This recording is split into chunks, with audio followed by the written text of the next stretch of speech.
உடனே அங்கிரசனுடைய வம்சத்துல பிறந்த ஒரு பிராமணனுக்கு 2 பத்னி, மூத்தாளுக்கு 9 பிள்ளைகள், இளையாளுக்கு ரெட்ட குழந்தை பிறந்தது, 1 பெண் 1 பிள்ளை. அதுல அந்த பிள்ளையே உத்ஸ்ருஷ்ட மிருகசரீரம் ராஜரிஷி பிரவரம் பரதம் பரம பாகவதம் சரமசரீரேன விப்ரத்வம் கதமாகுன்னாள் சுகாச்சாரியால். எந்த மகாபுருஷன் கோபாலனே துளசியும் புஷ்பத்தையும் எடுத்து கணக்கில்லாமல் அர்ச்சனை பண்ணி அஹோராத்திரம் நாம சங்கீர்த்தனம் பண்ணினானோ, ஒரு மிருக சங்கத்தினாலே மிருகஜன்மாவை அடைஞ்சானோ, அந்த பிரபு மிருகஜன்மாவை விட்டுவிட்டு கடைசி சரீரம் பிராமண குலத்துல வந்து அடைஞ்சான்னு மகான்கள்லாம் சொல்றாள். நாளா உத்ருஷ்ட மிருகசரீரம் ராஜரிஷி பிரவரம் பரதம் சரமசரீரேன விப்ரத்வம் கதம் ஆவு அப்படி சொல்றாள். ஜடபரதன் பேரு. இங்கே அவர் பிதா என்ன பண்ணினாள், 6 மாசம் தட்சிணாயன மூக்க காயத்ரி சொல்லி வச்சார். வரல. அப்ப என்ன நினைச்சார், பைத்தியம் நினைச்சு இந்த வருத்தத்தினால அவர் காலகத்தி அடைஞ்சுட்டாள் பிதா. இளையா மூத்தாளை கூப்பிட்டு என் குழந்தைய நீங்க பாத்துக்கணும், நான் பர்த்தாவோட நான் உடங்கட்டியறேன்னு அவகரி போயிட்டாள். மூத்தா பிள்ளைகள் 9 பேர்கள் நல்ல கர்மட்டாள். அவ இவ ஸ்நான சந்தி ஒண்ணும் இல்லாம இருக்கிறத பார்த்து இது அசடுன்னு நினைச்சு விட்டாள். அவரை பத்தி ஒன்னும் விசாரிக்கிறதே இல்லை. கவனம் ஒன்றும் கிடையாது. இடுப்புல ஒரு வஸ்திரம், ஒரு அழுக்கு பூணல் தோல்ல அலையிறது. எப்படின்னா சீதோஷ்ணவாதவர்ஷேஷு புருஷைவ அநாவிருதாங்கஹ பீரஹ சம்மனனாங்கஹ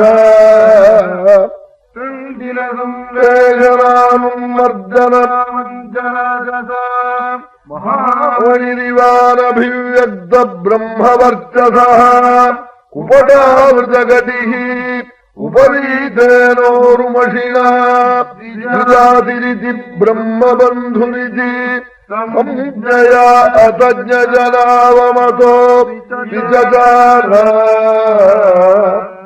மழை பெய்யுமா, கூடல் வாயில போய் நிற்பறான். பனி கொட்டுமா, ரோட்ல படுத்து போறான். வெயில்ல கல்ல பாறாங்கல்ல போய் படுத்து போறான். பெருங்காத்து அடிக்கிற போது விருத்து நிற்பறான் கண்ணை திறந்துக்கிட்டு. சீதோஷ்ண வாதவருஷேஷு புருஷைவ அனாவிருதாங்க. ஆமா, மேல வஸ்திரம் கூட இல்லாம நிற்பறான். பெரிய சரீரமா கீழே படுத்து படுத்து உடம்பெல்லாம் காய்ச்சி போச்சான். என்ன கிடையாதான், ஸ்நானம் கிடையாதான். உபவீத்தேன ஒரு மஷினா, அழுக்கான ஒரு பூணல், அழுக்கு வஸ்திரம் ஒண்ணு எடுப்புல. இதை பார்த்துக்கிட்டு ஏதோ ரோட்ல போற போது எல்லாரும் இவன் பாப்பானா. விஜாதிதி பிரம்மபந்துரிதி சம்ஜையா அசஜ்ஞ ஜனாவமதா. ஞானிகளுடைய லட்சணம் தெரியாத முட்டாள்லாம் இவன் பாப்பானா. எல்லாத்தையும் விட்டவன் இப்படிலாம் சொல்லுவாளா. ஒன்னும் வர சொல்றது இல்லையா. ஏன்னா துல்லியனி சந்துஷ்டோ ஏன கேனஜிது. ஞானிகள் அப்படி இருப்பாளா. அவன் பரதன் சொன்னான், அண்ணா என்ன கூப்பிட்டு வந்து யாருக்கு யாருங்கிறேளே, உங்களை போல நான் இருந்தானா நான் ஆருக்கு ஆறுன்னு ஆயிடுமே. நீங்க எப்படிப்பட்டவாள் தெரியுமா. யதாமிருதா ஜீவன் யதா சதி ததா சதி. மறிச்சு போன சரீரத்திலே புத்தம் காரி துப்பினா கம்ப்ளைண்ட் கொடுக்குமோ அந்த சரீரம். அல்லது ஒரு யுவதி வந்து சந்தனத்தை பூசி மாலை போட்டா அது விக்காரத்தை அடையுமோ. அது மாதிரி ததா ஜீவன் யதாமிருத ததா ஜீவன். ஞானிகள் அப்படி இருப்பாளாம். ஜீவதசையிலேயே அப்படி இருப்பாளா. யதா சதி ததா சதி.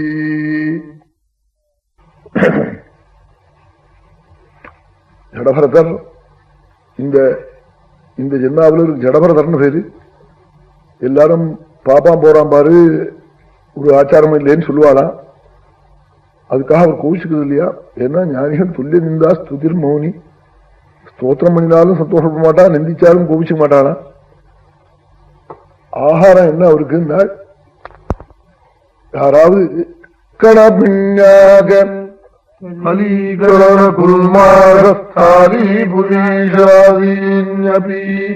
அமிர்தவதி அப்யவஹரதி.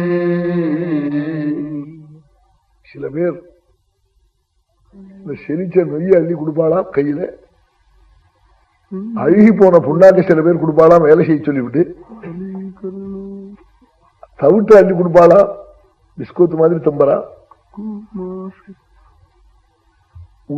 உளுத்து போன உளுந்த கொடுப்பாளாம் சில பேர் அள்ளி, வீணா போறதுன்னு அதை தம்பரா. ஸ்தாலி புரீஷம்னு இந்த அடுப்புல சாத்த வச்சுட்டு ஆனந்த விகிடம் கிடம் படிச்சுட்டு இருப்பா சில ஸ்திரீகள். அது அப்படி சாதம் பிடிச்சு போயிடும் அடை மாதிரி. அதுக்கு ஸ்தாலி புரீஷம்னு பேரு. அதை கொடுப்பாளாம், என்னமோ பிராமணன் கிட்ட கொடுப்போமேன்னு.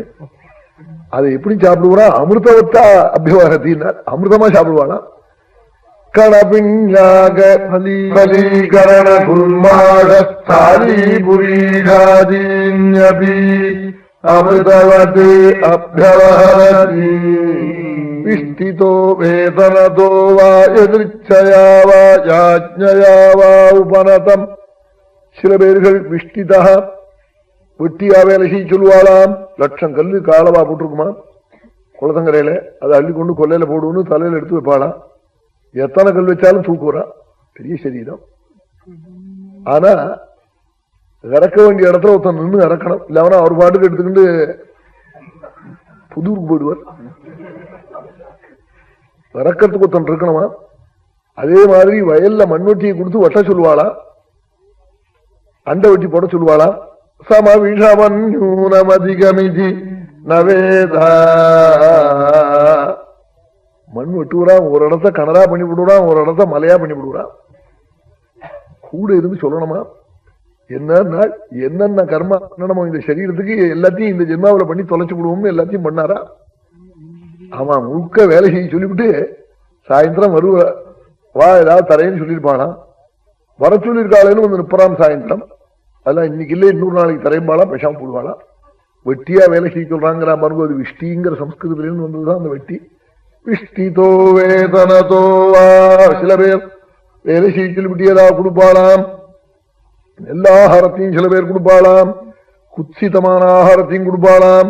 எதை கொடுத்தாலும் அமிர்தம் மாதிரி சாப்பிடுவாராம். சந்துஷ்டோ எனக்கு இது அமபரம் நேந்திரிய பிரீதி நிமித்தம். இந்திரியம் திருப்தி ஆகணும்னு சாப்பிடறது இல்லையா. அப்படி இருந்துட்டு இருந்தாளா ஜலபரத்தர். இப்படி இருந்துட்ட சமயத்துல மழை கொட்டுன்னு கொட்டித்தது. இவ பிராத்தாக்கள் மூத்தா பிள்ளைகளுக்கு கொஞ்சம் வயல் உண்டு. ராத்திரியில துஷ்ட மிருகங்கள் பயிரை அழிச்சது. காவக்காரன் மழை நாள்ல போய் காவ காக்க மாட்டேன்னு. அதுக்காக இவரை பிடிச்சு கொண்டு போய் வயக்கரையில ஒரு பெரிய தடியை கொடுத்து எடுப்புல ஒரு ஷாக்கை கட்டி உட்காந்து வச்சு விட்டார். இவர்தான் மழையில் நிற்கிறவர் அங்கதான் உட்காந்துக்கிட்டுவேன்னு வச்சு விட்டார். வச்சா இவர் ஒரு இடத்துல ஒருத்தர் உட்காந்து வச்சா மறுபடியும் அந்த இடத்த விட்டு இன்னொருத்தன் வந்து கிளப்பினா தான் வந்திருப்பார். அங்க உட்காந்து இருந்தார். யானை பயப்படுமா இவரை கண்டு, சிங்கம் பயப்படுமா, அத்தனை பெரிய சரீரம்.